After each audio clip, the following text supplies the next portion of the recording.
This is the download recap from Sounds Profitable, the most important news from this week and why it matters to people in the business of podcasting. I'm Gavin Gaddis. The download recap is brought to you by Podscribe, and you can find out more at podscribe.com, as well as checking out their section in the newsletter version of the issue. This week, why podcast advertising's advantage is bigger than we thought, HLS streaming, the future of video podcasts in RSS, and NPR CEO's open letter to Congress. Let's get started. This week, Sounds Profitable published the second part of the advertising landscape, the largest study of podcast advertising effectiveness in the United States. Built from a survey of 5,005 American respondents age 18 plus, the report has been divided into sections to make the core findings digestible. The newest section, Part 2, focuses on trust and attention specifically, and as Tom Webster's latest article highlights, podcasting comes with a lot of trust. 46% of Americans trust podcast content moderation. For comparison, Facebook is at 26% and Reddit is at 25%.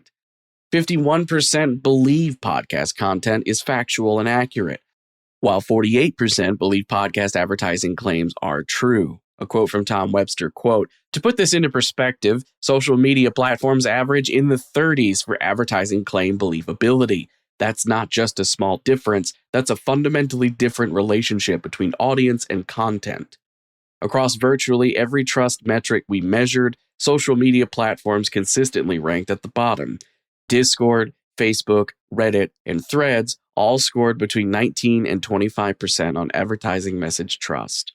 This creates what I'm calling a halo effect in reverse. The general lack of content credibility on these platforms creates a negative association that drags down advertising effectiveness.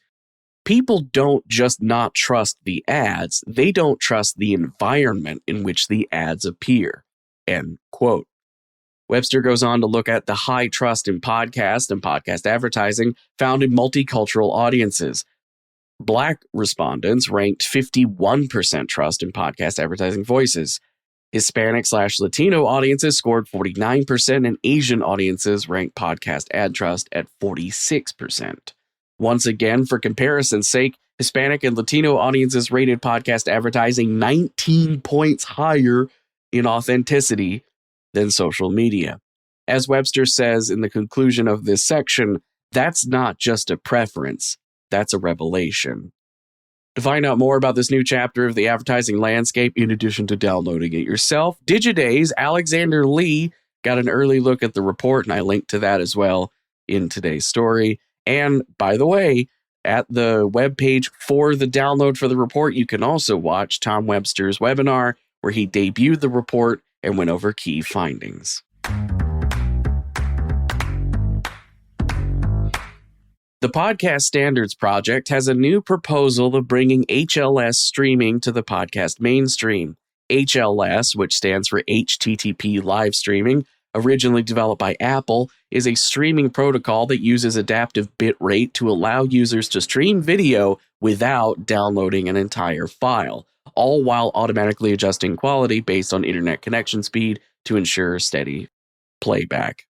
HLS would also have the benefits of streaming audio as well, giving RSS feeds more ability to report back consumption analytics and measurement capabilities. As the Post says, HLS could give creators and hosting platforms YouTube-level insights into their podcast content and how it's consumed while still preserving the open, decentralized nature of RSS podcasting.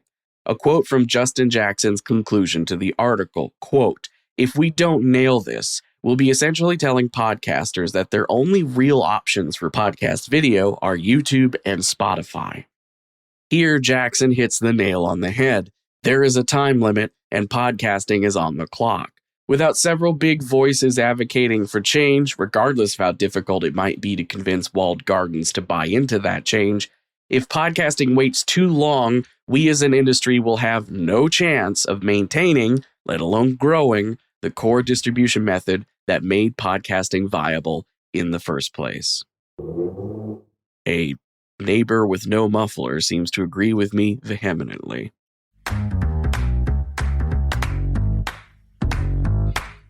Catherine Marr has published a statement regarding a recent memo from the White House urging Congress to reverse course and pull funds already appropriated for the Corporation for Public Broadcasting, funds that were intended for the fiscal year 2026-2027. A quote from Marr, quote, "Contrary to reports, there is no federal funding earmarked for NPR and PBS programming. This Corporation for Public Broadcasting receives about $106 million, $9.58 million for radio, and $96.78 million for TV, in annual funding that is set aside for public media program producers. If either PBS or NPR want to access this funding, they must apply to the Corporation for Public Broadcasting in a competitive grant application process." End quote. Were the funds to be rescinded, a massive amount of public media stations across the country would be impacted. Since 1975, public media has received bipartisan support in Congress.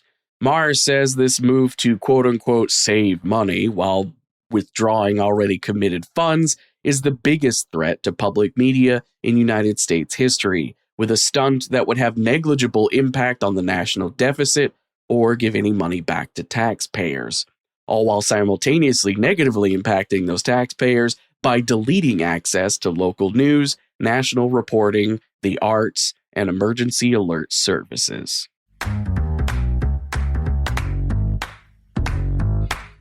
Finally, it's time for our quick hits. These are articles that didn't quite make the cut for today's episode, but are still worth including in your weekend reading. This week, Jar Audio has a new piece about how they sell podcasts to skeptical decision makers about their pitching process. Q Code and the podcast And That's Why We Drink have teamed up to launch Parapod's Network, a network designed to bring authentic, bold voices to the forefront. Wondercraft has launched Convo Mode, a feature that allows users to script conversations like a screenplay that Wondercraft then generates into a multi-speaker audio file using generative voices that mimic a podcast conversation. Forbes covers Stephen Bartlett becoming co-owner of creator commerce platform Stan. Cast Media has finished their Chapter 11 restructuring, all while maintaining an operating profit during the process. And finally, Linkfire has a blog detailing lessons they learned at Podcast Show London.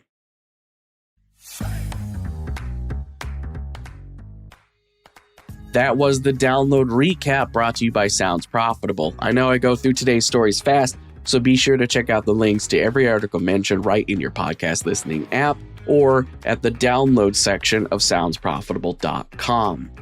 I'm Gavin Gaddis. Our producers are myself, Brian Barletta, and Tom Webster.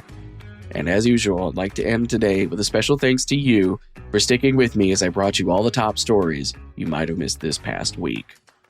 Robot? Download complete.